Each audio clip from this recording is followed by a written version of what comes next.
Hello, everybody. We are live in the tribe. Hello. I love Yeah. I love being live in the tribe. We're so Oh, we're on, it's we're on Facebook fun. It's fun. in the tribe. Yeah. Elevate Tribe. Just go to Facebook and you'll see us live in the tribe. Yep. Join Talking about fun stuff. Talking about fun stuff. We're elevating. Wow.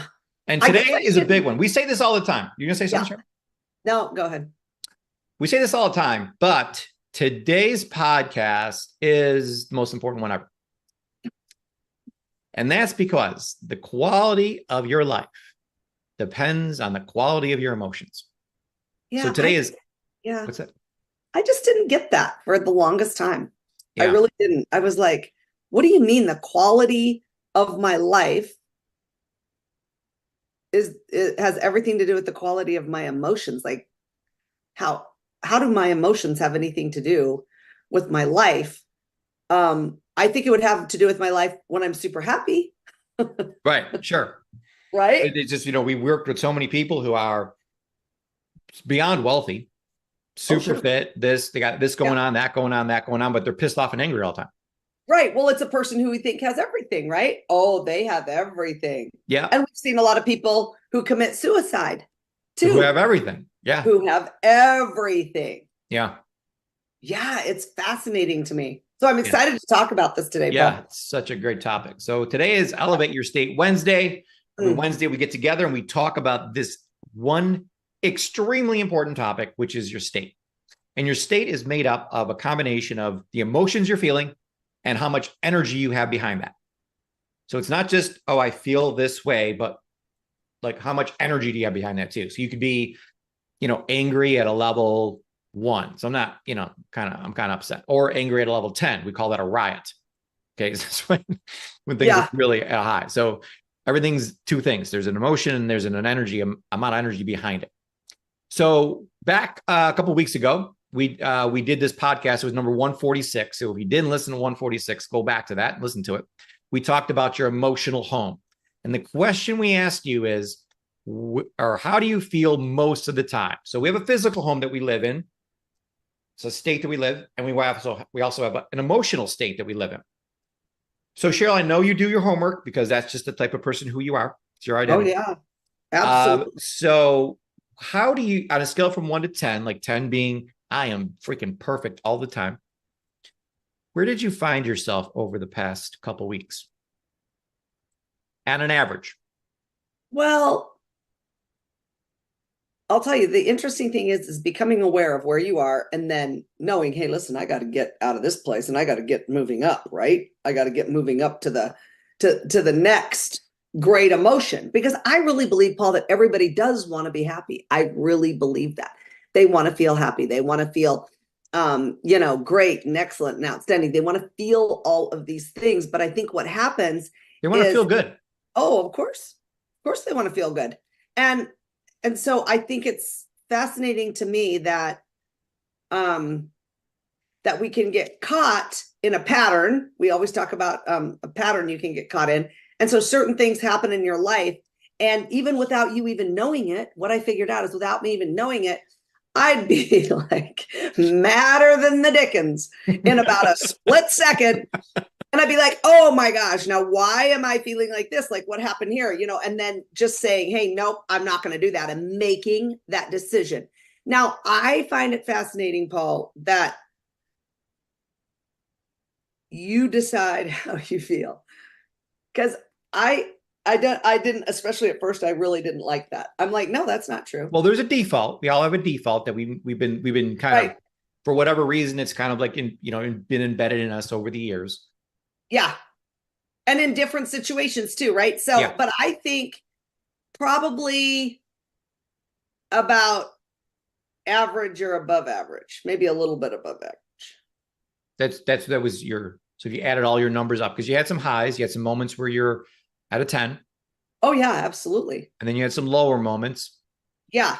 I think, If I could have just been on vacation the whole time, yeah, it which might you were have been. part of the time. I was. But the other Which part of the really, time you were teaching Justice how to drive. oh yeah. So that brought the average down a tad. Right, right. And I was driving myself So that brought it down a tad more. Okay. Because that's one thing that I really have to pay attention to. I figured out. So yeah, I think overall is probably above average, maybe even good since I was on vacation for part of it. So 7. Yeah. 7, sometimes an 8. Yeah. Yeah. I bet you a And lot of like people. you said, there's those glimpses of outstanding, like just that.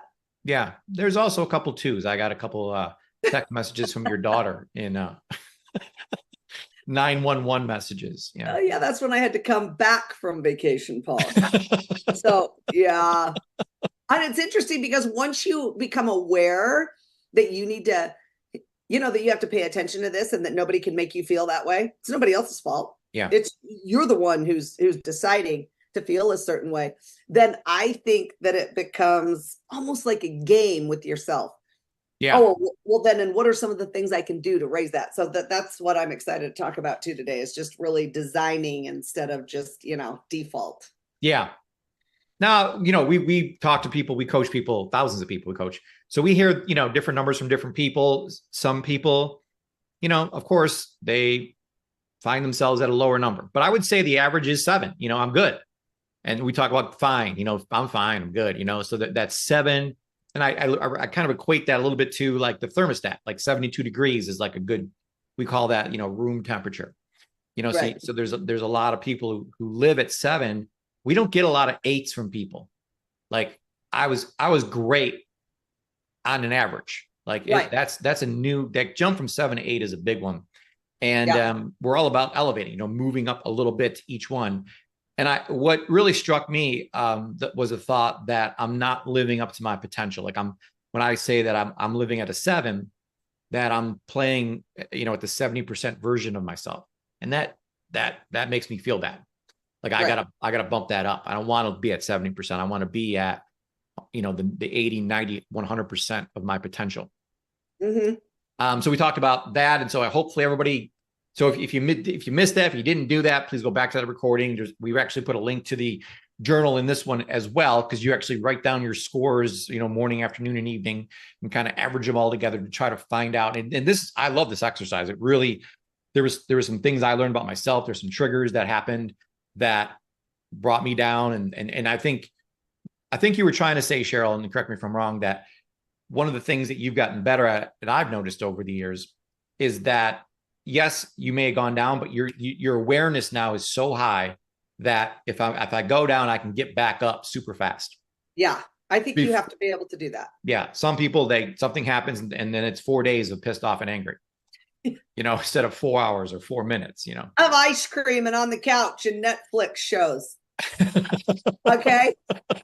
Until I can get past that problem that I think I have. Yeah. Well, my favorite thing that you ever said is when Jonathan gets in that lower state. Oh. And you're like, well, just let me know exactly how long you're going to be there for, so I know when to talk to you again, Yeah, just let me know. Yeah. Why don't you just take a hot minute and fix that, and then we'll get back together here on this in a minute. Yep. Yeah, but you know what it is? It's just even bringing that awareness that, hey, I'm in a mad state, or I'm in a pissed off state, or whatever it is. Yeah, I think absolutely. It's half the battle, if not more. It is because I told a story before where I was actually talking to Tony Robbins about this directly. And we established that my emotional home was overwhelmed. I didn't even know that. There was no awareness behind that. So we're asking some questions. We got to that. And, I run my own business. I make up my own schedule. I make up my own to-do list. Like, why would I feel overwhelmed if I'm the one in control of everything? So it's like, we established a default home, and then our subconscious mind figures out a way to get us back to that home. As ridiculous as that sounds, that's how it works. Well, you do have a lot of checklists, Paul. I do. So I do. That's why you were feeling overwhelmed. I've simplified them a little bit. So my level of overwhelm goes down a little bit. That is awesome. Yeah.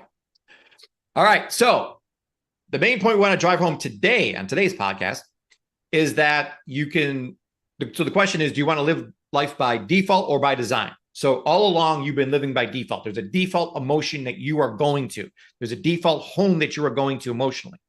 So you have the choice right now to say, I don't want to go to that default anymore. I want to live life by design and decide what emotions I am going to feel every moment of every day. And Cheryl, I know when we first talked about this, you thought I was high on drugs, that there's no way you can actually decide how you want to feel that way. So we have a challenge right now in front of us to explain to the millions of listeners that we have here on how this is possible. Can you really decide on your own how you're going to feel this moment? Of course, you can. You can just say, yeah. Well, and the way I like to look at it, and the way that it made super like sense to me, is like when you're driving. First of all, when someone told me, and I heard this a while ago, like years ago, I guess. You probably told me. But listen, no one's making you mad.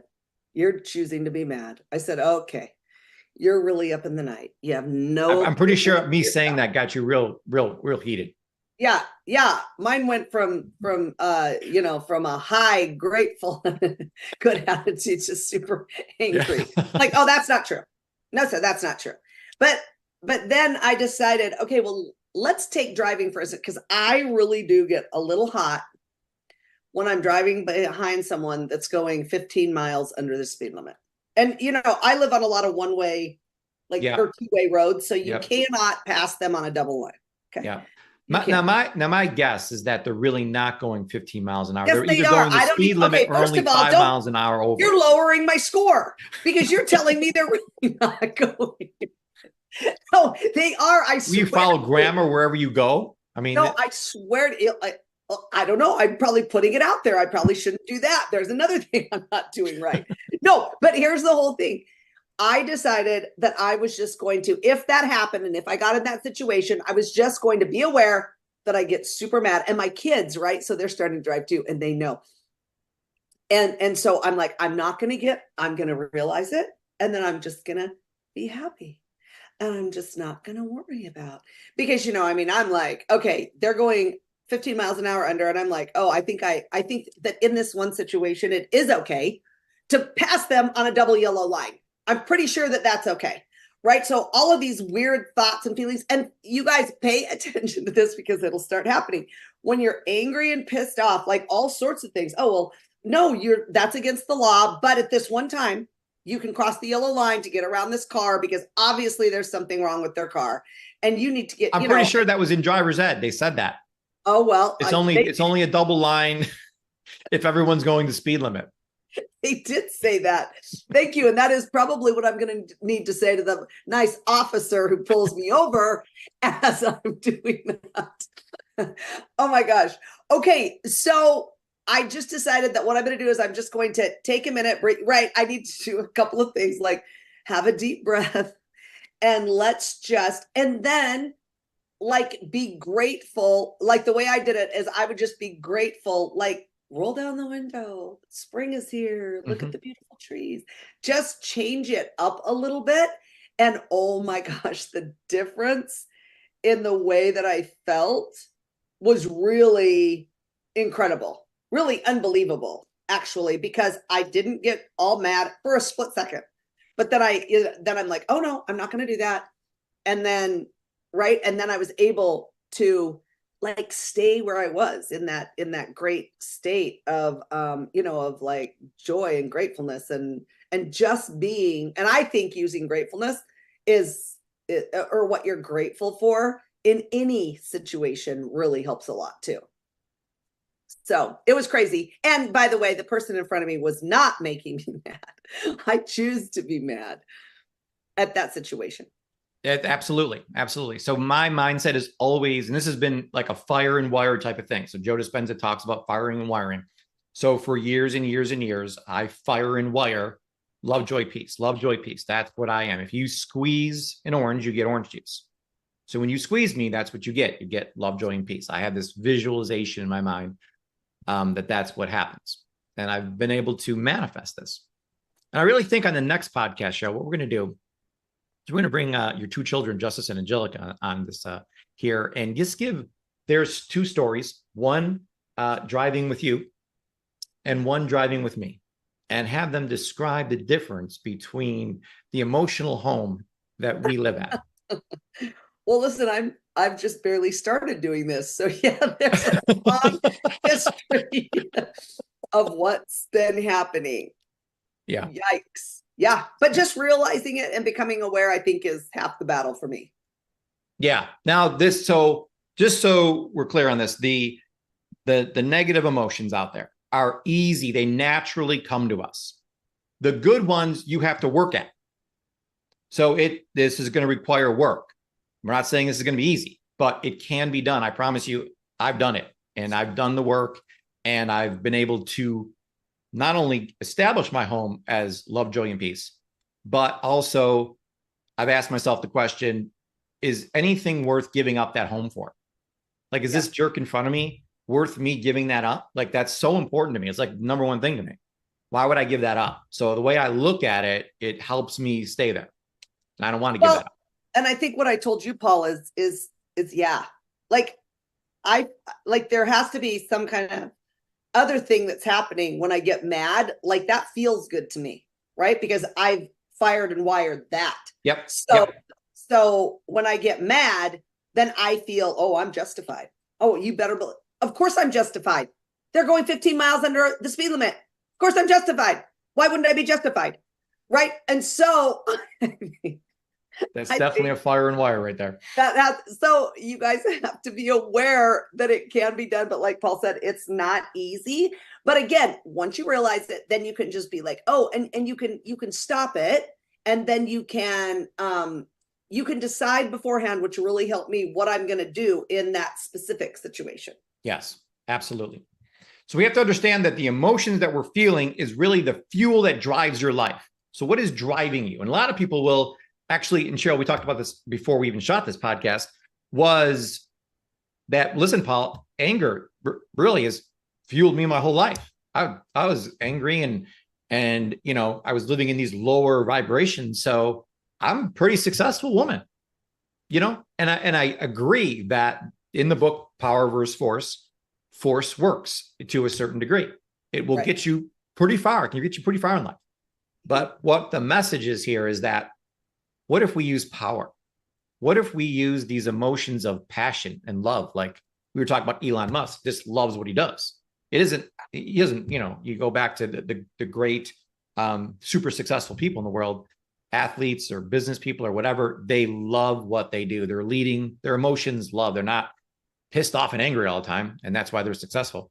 They just absolutely love what they do. Yeah, I agree. So that's the place to be for sure. So let's talk about, we talk about starting with spirituality. So if we were designing this new character, we would want to make our emotional home there love, joy, and peace. That's established, and we're all working on that. We're going to have tons of podcasts coming up on really how to get there, and it has more with letting go than anything else. But that's a story for another time. The other things is this is a big one for me, and you mentioned it earlier, is happiness. So I remember being in a Dr. Dwyer seminar, and him saying, I was probably 17 years old, and him saying to me that there is no way to happiness. Happiness is the way. Yeah. And this is one of the number one. Yeah. This is one of the number one things that I think people tell me when I talk to them and I say, how do you want to feel? And they're like, I want to be happy. Yeah. You know, they equate love, joy, and peace. They equate all of these other things that we're going to talk about to happiness. Yeah.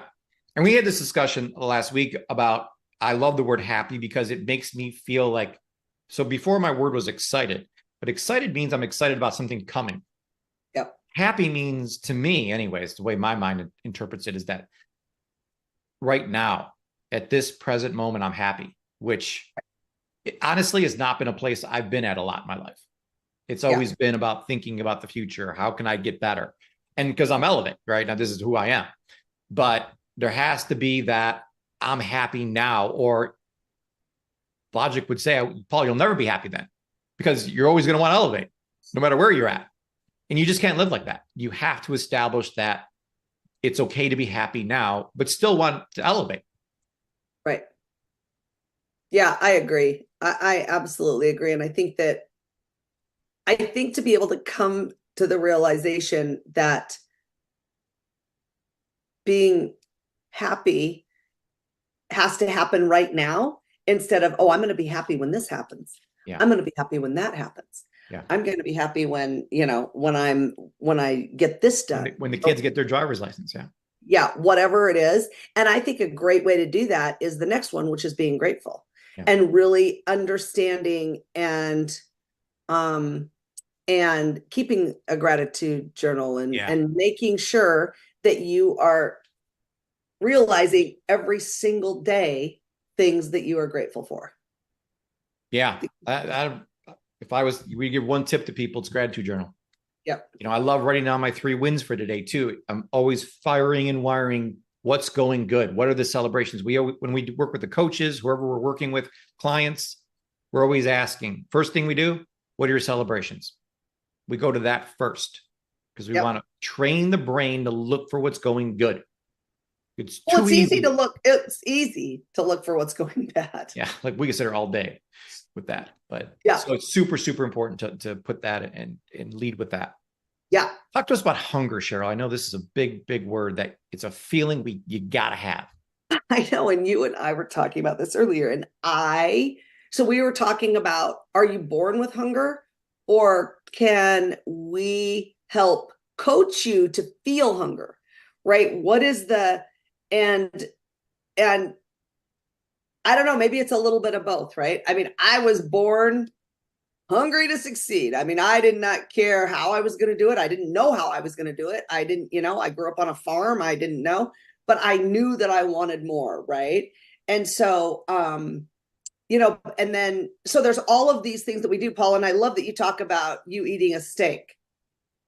So tell us about that, about how you tell us, because I could probably mess it up. Yeah, no, this was an analogy that helped me so much with my own emotional home. And that's because I always thought, well, you got to be elevating. You can never be satisfied then. Can't be satisfied, but then I thought about a steak. I'm like, well, I'm eating this steak. And right now, I mean, I can't explain how much I love steak. It's the best thing in the world. I mean, when I'm, and a day we don't have steaks, like a wasted day in my life. So having that steak at dinner and just, I love every bite. Like I'm so satisfied. I'm so joyous. I'm so grateful. And that does not mean that I don't want more steak tomorrow night. Actually, I want it more now because I love it so much. Yeah. So I had to equate that it's okay to be satisfied, but still want more. That being satisfied at this moment wasn't a form of weakness. It was actually a form of strength, and that I can be satisfied at this moment and still want more. So when that clicked, more peace came into my life because I didn't have any peace because I was always unsatisfied, unhappy because I want more all the time. But so that was a big change in part of my life, was being able to be satisfied and want more at the same time. Yeah. And that's the only analogy I can tell you is the steak thing. Yeah. I love that. Well, and I think it's the same way with even having a business, right? Oh, everything. Or loving what you do, because you do it all day long. You do it, and and especially if you are contributing to other people's lives, and then you want to do it again tomorrow. But you can be happy and grateful for what's going on today and what you have today. Absolutely. As a matter of fact, I think it's a spiritual law that if you're not grateful for where your business is at right now or your life, you ain't going to get more. Right. It starts with gratitude and being grateful for where you're at right now and what you have, and then you get more. But if you're not grateful for what you got now, then you're not going to get any more. Yeah. And I love this whole idea that hunger comes from having a result that you really want, and then really knowing what your why is behind that. I mean, you've got to have both. Well, once we get people clear on that, I can see the hunger come from people who weren't even hungry when we first met them.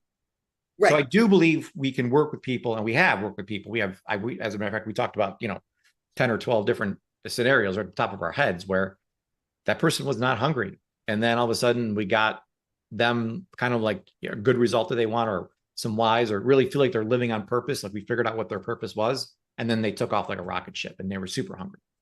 Yeah, I love that. So another great emotion to have, which I think this might be one of the most important ones, is being certain, or having that confidence.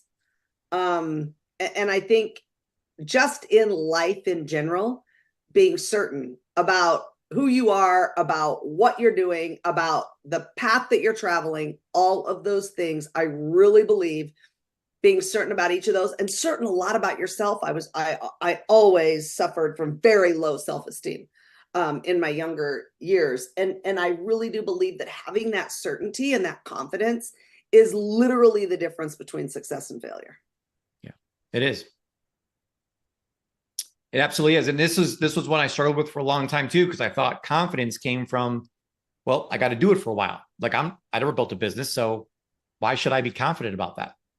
I didn't do it. Why, but when I understood that I'm absolutely certain that I can do anything through Christ who strengthens me, then I figured out, well, this is an emotion that I have. I'm absolutely certain that everything's figure outable, which it is.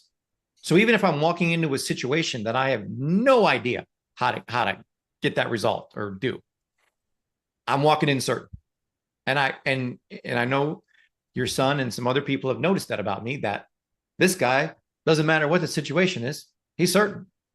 Yeah. And it's just over time, that doesn't happen overnight. Over time, I've been able to build this up inside of me to where now it's just an emotion I have automatically. It is my emotional home, is certainty. I'm certain about everything. I'm 100% certain we can do that. Yeah. Even when I'm not, but I am certain we can do this. Well, if you're certain about that you can do all things through Christ who strengthens you, which is like one of our big mantras, and then also that everything's figure outable. Well, there's not really much left. I may not know at this second what the steps are, but I'll figure it out for sure. Oh yeah. That's what I'm certain about. Absolutely. And Cheryl, I know one of the things you love feeling is strong, like that feeling of I'm strong physically, I'm healthy, I'm fit, I'm just rocking. Yep. Yeah, absolutely. I think that's super important. I think if you feel sick, then I think that a lot of these other things, you can't even focus on or have be in the right emotional state to take care of any of these other things if you're feeling sick. Yeah. Or if I wish I could just give people this feeling for a few moments, because when you feel healthy and fit, you don't want to eat bad. You don't want to miss a workout. No. You're craving to eat good and work out because you want more of this feeling. Like I feel like we're both on a roll right now physically. So we're just like, oh, there's just no way we're missing a workout. We just feel so good, and that we want to keep that thing rolling. So got to get there. The next one I love, Cheryl, I know this is Tony Robbins' big one, Live with Passion. That's how he closes every one of his podcasts. And it's that love and energy combined. It's when I see someone doing something with no passion, they're just there for the ride. I mean, I hate it, but you can see a tennis player or an athlete or a business person that they're just so passionate about what they're doing, and having that in relationships. There's no better feeling than being with another person and like having that ultimate passion between the two of you. So it could be with another person, it could be what you're doing, but as Tony says, live with passion, have that, be excited, take pride in what you do. All those things come with living with passion. So it's just a super, super important emotion to feel. And that really ties into also the feeling of love and warmth, that there's so little studies out there about how many hugs you need a day. I think you need like 20 hugs a day for like 20 seconds or some crazy number, because the emotions that it makes you feel is, and actually the hormones, the oxytocin that it releases is so powerful, and it makes us feel so good. And it's that comfort and safety. It's that connection between two people that is a super, super great feeling to have. Yeah, I think that we're all longing for. Yeah. Right. That's absolutely right. And then curiosity. I love this one. So I think that this is so important. And my son asks why all the time. Like that is his big thing. Why? That's awesome. Why? And I love that. And he's curious about everything. And I love to have that because it really is the desire to learn more. Yeah. And the desire to figure things out and to know about what makes this work and what makes that work. And I love that. I love that he feels like that he always wants to ask why.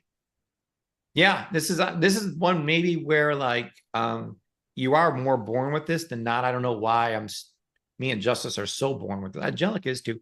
You are too. Yeah. I mean, I think everyone's curious, like, why did that happen? Why is that person's life so great and that person's life not? Like, what makes the difference between the quality of people's lives? Why do people do what they do? Why did he just do that? That was that was stupid, or that was great, depending on the situation. So yeah, I think this emotion of curiosity is super, super important, primarily because our number one need is growth. So if you're curious, you're going to go out and have that desire to learn more if you have this emotion. Yeah, absolutely. And then the last number 12 is the sense of contribution, which again, there's nothing like it. And I really believe that every person wants to feel this on, not even maybe on a, I think it's even on a subconscious level Yeah. and on a deeper level. I think for them to feel the sense of contribution is what makes you happy. Yeah. Definitely brings you joy. And Yeah. That feeling of helping another human being. And we talk about this all the time, like with the Elevate tribe and working with these clients and people, like to help another human being get better or get out of a situation, make an impact in their lives. There's just no better feeling in the whole world to me. And one thing that Cheryl and I challenge you to do is the next time you go through a drive-through, like Starbucks or any drive-through, is to order your food, then go up to the window, but then tell the person at the window, I want to pay for the person behind me. And see how you feel the rest of the day by doing that. So you don't even know the person. You'll never be able to talk to the person. So you did something where you're never going to be rewarded for it. Yeah. You're not going to get anything back from this. And, I've heard some crazy stories out there about, that this chain, it actually causes a chain reaction. Next 50, 100 people do that. So I really believe that we can create in this Elevate tribe. It's all about creating this feeling of momentum and these small little wins where we're all seeing each other win, and it affects all of us and makes us want to do that ourselves and do something today to elevate things. So do that and let us know what happens, how you feel when you pay for the person behind you when you go through the next drive-through. Oh my gosh, Paul, that was so much fun. And it's been such a pleasure spending this few minutes with you today. Stay committed and stay consistent. Remember, you have the power to elevate your life and the